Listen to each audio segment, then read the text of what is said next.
Benvinguts. De curând. مرحبا بكم. Bienvenue. D'Europa Salavaig. خوش آمدید. Bienvenidas. 欢迎. Assalamu alaikum. Welcome. Bine ai venit. Imsargulen. Juvenil. Quan arribes a un país nou, et sent perdut i no sap ben bé per on començar. Però si altres persones han estat capaç de formar part de la nova societat, tu també ho pots fer. Vine a conèixer Catalunya. Catalunya està situada al nord-est de la península Ibèrica. Limita al nord amb els estats francès i andorrà, al sud i a l'oest amb el País Valencià i l'Aragó, i a l'est amb la mar Mediterrània. La seva capital és la ciutat de Barcelona. Administrativament, la divisió estatal en províncies, Tarragona, Lleida, Girona i Barcelona, es combina amb una divisió catalana en 41 comarques.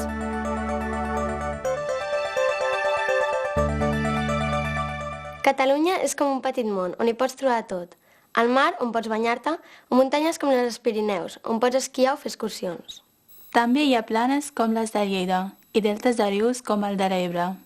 I al centre de Catalunya hi trobem una muntanya molt singular, Montserrat. La ciutat més gran, la capital, és Barcelona, una ciutat emprenedora, cada cop més cosmopolita i amb molts serveis. Però també hi ha ciutats més petites que, a més de ser modernes, han conservat l'encant de la història, com ara Tarragona i Girona. Catalunya té actualment més de 7 milions de ciutadans i és i ha estat històricament una terra d'acollida de moltes persones d'orígens diferents que han vingut al llarg dels anys i que s'han anat incorporant al tronc comú de la cultura catalana. La nostra societat és fruit d'aquestes diferents onades migratòries que han afavorit el creixement i l'enriquiment cultural. Sempre hem rebut persones d'arreu del món. Amb totes aquestes persones ens hem enriquit i ens hem fet com som avui. Viure a Catalunya implica conviure i respectar persones amb orígens diferents. Jo crec que a cadascú de nosaltres ens defineix més qui som com a persones que no pas la cultura de què provenim. Quan convius amb gent de diverses procedències, t'adones que al cap i a la fi tots tenim més en comú del que ens pensem. Catalunya és una nació europea amb més de 1.000 anys d'història. El nostre país té una vocació d'autogovern que s'ha materialitzat al llarg dels segles en unes institucions, un govern i unes lleis pròpies. Té una cultura amb una forta personalitat i, sobretot, una llengua pròpia, el català. Ciutadans de Catalunya, ja sóc aquí!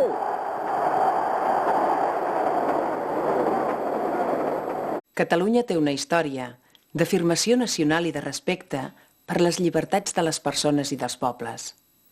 Per això, quan Catalunya ha perdut les seves institucions i s'ha prohibit el català, la seva gent ha lluitat per recuperar-les, perquè l'autogovern és, en aquest país, sinònim de llibertat i de democràcia.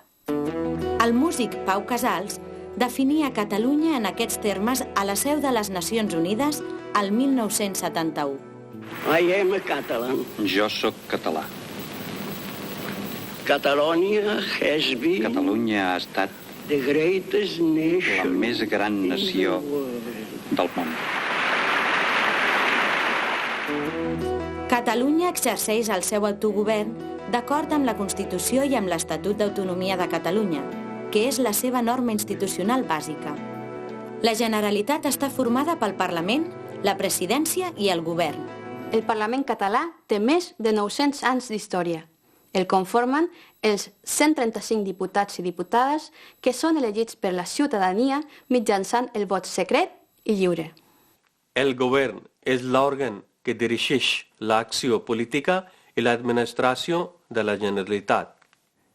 La Sindicatura de Greuges atén les queixes i les consultes de qualsevol persona que sent que els seus drets i llibertats han estat vulnerats. Segons l'Estatut de Catalunya, d'una banda, la Generalitat té unes competències compartides amb l'Estat i, de l'altra, competències exclusives que depenen de manera íntegra de l'administració catalana. Algunes d'aquestes competències són l'educació, l'habitatge, el treball, la sanitat, els serveis socials, l'ordre públic i la seguretat ciutadana. La Generalitat també és competent en cultura, agricultura, medi ambient, centres penitenciaris, indústria, universitats, etc. L'educació depèn de la Generalitat. I del tema de l'habitatge, qui se n'ocupa? A la Generalitat li correspon la promoció pública d'habitatges, les ajudes per la compra i el lloguer, així com també les normes sobre l'habitabilitat, la conservació i el manteniment dels habitatges. L'assistència sanitària pública també depèn de la Generalitat. Amb la targeta sanitària individual tenim accés al metge, als hospitals i al servei d'urgències. I referent a la seguretat pública, Catalunya té una policia pròpia, els Mossos d'Esquadra. Els Mossos d'Esquadra s'encarreguen del compliment de les normes de trànsit i veien per la nostra seguretat. I si busco feina? La millor manera d'accedir a un lloc de treball a Catalunya és obtenir des del país d'origen una oferta de feina d'una empresa catalana i la corresponent autorització de residència i treball. Però si ja ets aquí, has de saber que tothom qui té una autorització de residència pot inscriure's en una oficina de treball de la Generalitat on t'ajudaran a trobar feina. Mentre que les polítiques d'acollida i d'integració són competència de la Generalitat, la regulació de les autoritzacions de residència i de treball correspon a l'administració de l'Estat. Tots els pobles i ciutats tenen també el seu govern, l'Ajuntament. Els ajuntaments tenen competències en els serveis socials, la planificació urbanística i el manteniment de la ciutat, l'enllumenat públic, la neteja dels carrers. Gestionen, a més, tot allò relacionat amb la convivència ciutadana. I el que és més important, són l'administració més propera al ciutadà. A Catalunya hi ha quasi 950 municipis. Cada municipi té el seu ajuntament, que és l'administració més propera a la ciutadania. El primer pas per ser ciutadà de Catalunya és empadronar-se o donar-se d'alta al padró municipal. I què és el padró municipal? El padró és el registre on consta el domicili dels habitants d'un municipi i empadronar-se és inscriure's en aquest registre. És important estar empadronat? Sí, és fonamental. Estar empadronat garanteix l'accés a la majoria dels serveis públics i socials. Ens serveix per accedir a l'assistència sanitària pública, per escolaritzar els nostres fills, per rebre atenció social quan la necessitem i per renovar la nostra autorització de residència. L'Ajuntament necessita disposar de les dades correctes de les persones que viuen al municipi per tal de poder preveure i organitzar els serveis que la població necessita i per tal que tots contribuïm econòmicament al cost d'aquests serveis. La llengua pròpia de Catalunya és el català. El català és una llengua que va començar a escriure's fa més de 1000 anys. És un idioma parlat actualment per més de 1 milions de persones de Catalunya, del País Valencià, De les Illes Balears, La Franja de Ponent, de l'Aragó, d'Andorra, de la Catalunya Nord, de l'estat francès i de la ciutat de l'Alguer, a l'illa italiana de Sardenya. el nombre de parlants del domini lingüístic del català situa aquesta llengua en la 9ª posició a Europa. Al món, on s'hi parlen prop de 6.000 llengües, el català es troba en el lloc 88. L'Estatut de Catalunya estableix que el català és la llengua oficial de Catalunya, juntament amb el castellà, que és oficial a tot l'estat espanyol.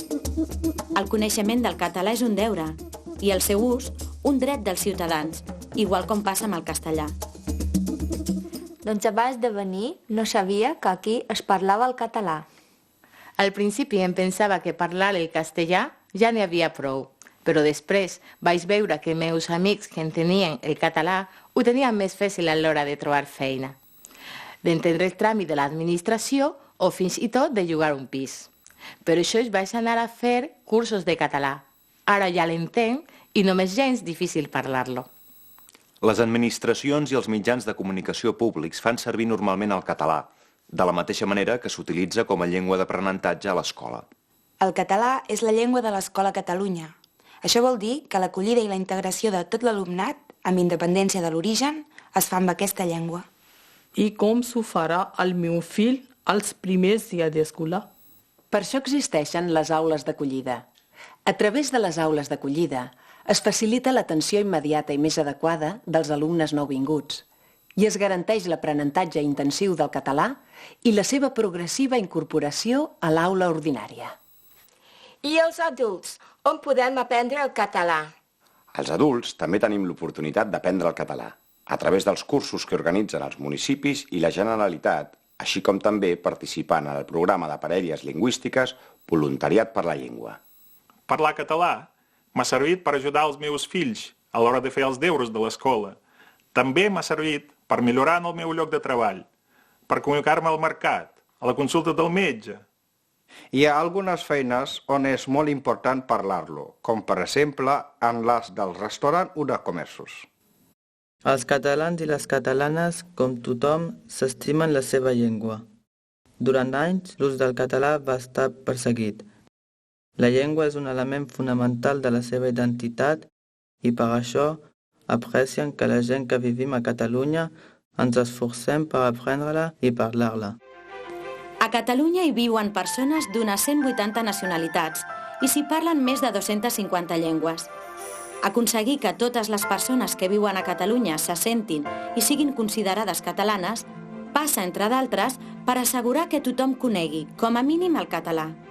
El català és, doncs, un element comú d'identitat i de cohesió, un pont entre les cultures.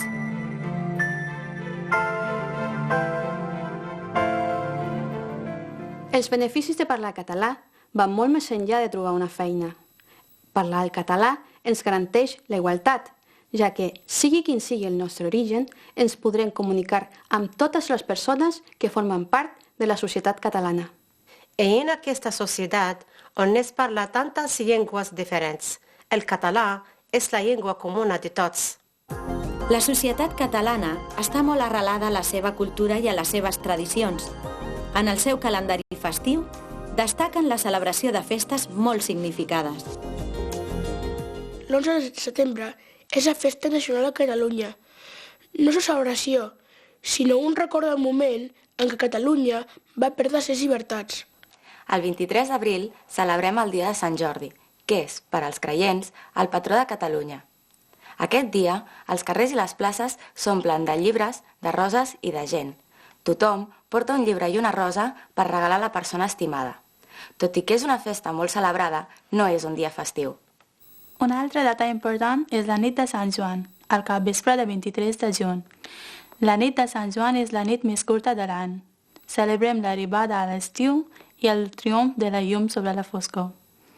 Prové d'arrels paganes i és una de les festes més celebrades de tot el món.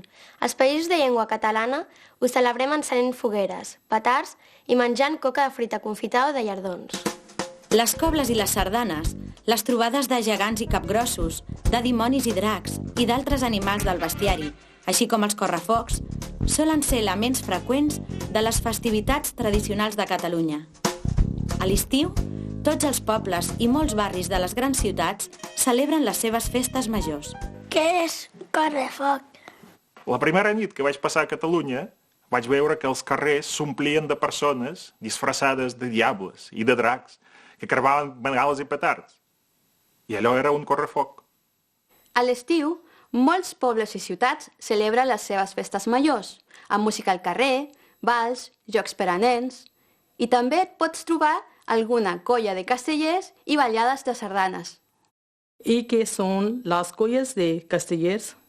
Les colles castelleres són grups de gent que es reuneixen per fer torres humanes o castells. Les colles rivalitzen per aixecar el castell més sòlid i de més alçada. Hi ha castells fins a 9 pisos. El que puja al dalt de tot és l'enxaneta, que sempre és un nen o una nena petita. Soc enxaneta. En els castells, cada home i cada dona, cada nen i cada nena són com les notes musicals d'una cançó. Són tots necessaris. Som una terra de músics i de músiques, d'orquestres, de cobles, de corals, de tenors, de cantants, de sardanes i de rumbes. Què és la rumba catalana? La rumba catalana és una música fruit del contacte de la música flamenca amb els gitanos catalans. De Catalunya també n'han sortit bailaores de flamenc mundialment famoses com Carmen Amaya. I en els darrers anys, com sempre s'ha fet, s'han anat incorporant nous sons, músiques i instruments. A més de conservar les seves tradicions, Catalunya també ha estat l'avantguarda en les expressions artístiques i ha assolit prestigi internacional gràcies a personatges com els pintors Pablo Picasso,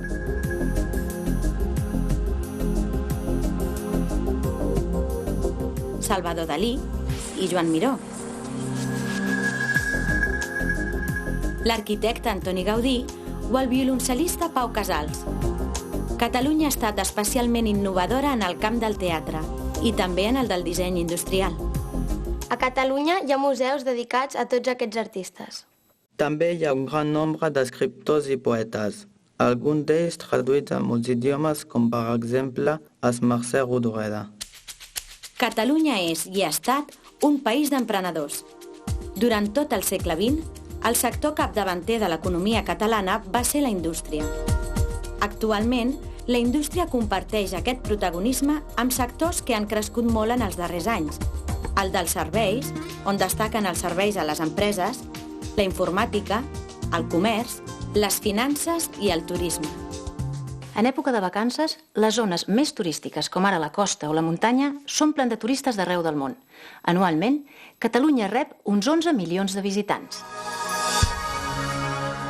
A Catalunya, com en tots els països democràtics del món, hi ha una sèrie de valors, com ara la llibertat, el pluralisme, el respecte als drets humans, la igualtat entre homes i dones, la laïcitat i la justícia, que considerem fonamentals per assolir una bona convivència. La llibertat fa referència a la possibilitat d'escollir entre diverses opcions i a tenir la possibilitat d'actuar. Així es pot parlar de la llibertat política, de la llibertat d'expressió o de la llibertat de manifestar-se i de formar associacions amb unes finalitats determinades. A Catalunya hi ha una llarga tradició associativa. Hi ha associacions de tota mena, de lleure, de veïns, culturals, esportives, de pares i mares d'alumnes, de joves, de dones. Jo sóc membre de l'Associació de Pares i Mares de l'Escola dels meus fills.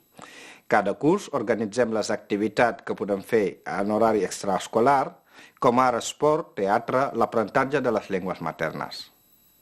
A més, formar part d'aquestes associacions es permet conèixer més directament del funcionament de l'escola i els pares i les mares dels companys de classe dels teus fills. Jo a dissabtes vaig a l'esplai i sortim d'excursió un cop al mes. Què és un esplai? Els esplais i els agrupaments escoltes són moviments d'educació en el temps de lleure. L'educació en el lleure és molt important. És el lloc on els vostres fills i filles faran amistats i coneixeran la natura. Seran educats en valors com ara respectar els altres, aprendre a compartir i a treballar en equip. Tots aquests valors els ajudaran a ser millors persones. Jo sóc membre del sindicat que agrupa els treballadors de la meva empresa. Jo sóc membre de l'associació de botiguers del meu carrer. Formar part d'aquestes associacions és molt bo, perquè fas amics i coneixes gent amb qui pots compartir les teves aficions o necessitats. A més, et permet conèixer més el barri o poble on vius, i això sempre és positiu, ja que és una manera de sentir-te ciutadà i part integrant de la societat. El pluralisme es refereix al respecte a la diversitat en el si de la societat. El pluralisme implica que la gent pot pensar, parlar i tenir opcions diferents, i que totes les opcions han de ser respectades, sempre i quan siguin respectuoses amb les opcions dels altres. D'acord amb la Declaració Universal de Drets Humans i el Conveni Europeu per a la Protecció dels Drets Humans, a Catalunya ningú no pot ser discriminat per raó de naixement, d'origen, de sexe, de religió o de qualsevol circumstància personal. Els homes i les dones tenen els mateixos drets i la mateixa dignitat. Prenen les seves decisions, trien el lloc de treball, són econòmicament autònoms i tenen la llibertat d'escollir les persones amb qui es volen casar, tant si són de sexe contrari com del mateix sexe. I de la mateixa manera que hi ha llibertat per contraure matrimoni, també hi ha llibertat per separar-se o divorciar-se. Catalunya és un país aconfessional. Això vol dir que la religió i el poder polític conviuen separadament. Tothom té el dret de tenir o no les seves creences religioses i de poder practicar-les, així com també el deure de respectar les creences dels altres. Aquí, cadascú viu la religió com la sent. Quan convius amb persones de diferents creences, t'adones que totes les religions tenen més coses en comú del que sovint la gent es pensa. La justícia és un altre dels valors bàsics de la democràcia. Fa referència a la necessitat d'unes normes per tal que la societat funcioni i assoleixi una bona convivència. Els jutges i els tribunals són els qui vetllen pel compliment de les lleis. Quins drets empara la justícia? Doncs el dret a ser assistit per un advocat, a la presumpció d'innocència, que significa que tothom és innocent fins que no es demostri el contrari, o el dret a un procediment públic, entre d'altres. Qualsevol persona que resideixi a Catalunya, independentment de la seva procedència, ha de gaudir d'uns drets i ha d'assumir els deures de la ciutadania. Les persones que arriben a Catalunya han d'interessar-se i conèixer aquests drets i aquestes obligacions. Sempre que fem qualsevol cosa, hem de tenir en compte que per sobre nostra hi ha unes lleis que s'han de complir. Per a les persones d'origen estranger, la llei marca que hem de disposar d'una autorització de residència a l'estat espanyol. Tothom té el deure de contribuir al sosteniment de les despeses públiques, com, per exemple, pagar els impostos, pagar la part que ens correspon a la seguretat social i pagar les taxes municipals. Per què és important això? Doncs perquè les aportacions que fem a través dels impostos serveixen al govern per pagar els diferents serveis públics que després tots rebem: hospitals, escoles, transport, neteja i enllumenat dels carrers. També és deure nostre complir les ordenances del nostre municipi. N'hi ha que regulen el soroll, el comerç, els usos de l'espai públic o qualsevol altre aspecte de la convivència als pobles i ciutats. Interessar-se i conèixer la societat que ens acull és un deure que tenim tots. Interessar-se i conèixer les persones que arriben a Catalunya també és un deure de la societat d'acollida. Cal que ens apropem a les persones que arriben. Cal respectar les llibertats de tothom i hem de lluitar contra la discriminació d'origen. I també cal posar-se en el lloc dels altres i recordar que en un temps o en un altre tots hem estat immigrants o fills de la immigració. Després de fer l'esforç de deixar casa meva i la meva família, vaig veure que trobar el meu lloc en aquesta nova societat, amb tots els problemes que en el primer moment et trobes, comportava un esforç molt més petit. Fer la nostra vida en un país diferent no és fàcil, però si aprens la llengua i et proposes formar part de la societat, tindràs més oportunitats i et sentiràs com a casa. Com més participis en la nova societat, més planar serà el camí. La clau és tenir una actitud receptiva i comunicar-se amb la gent. Cal que tots els que vivim a Catalunya procurem entendre's. És català aquell que es compromet amb Catalunya. Benvinguts i benvingudes a Catalunya, al país dels teus fills i de les teves filles.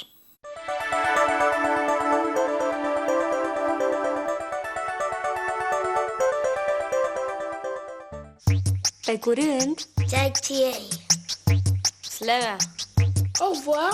Huda hafiz pirmilenge. Das vidania. Arijuman nogne. Slama. See you. Hasta pronto. Zaijian. Fins aviat. إلى اللقاء قريباً.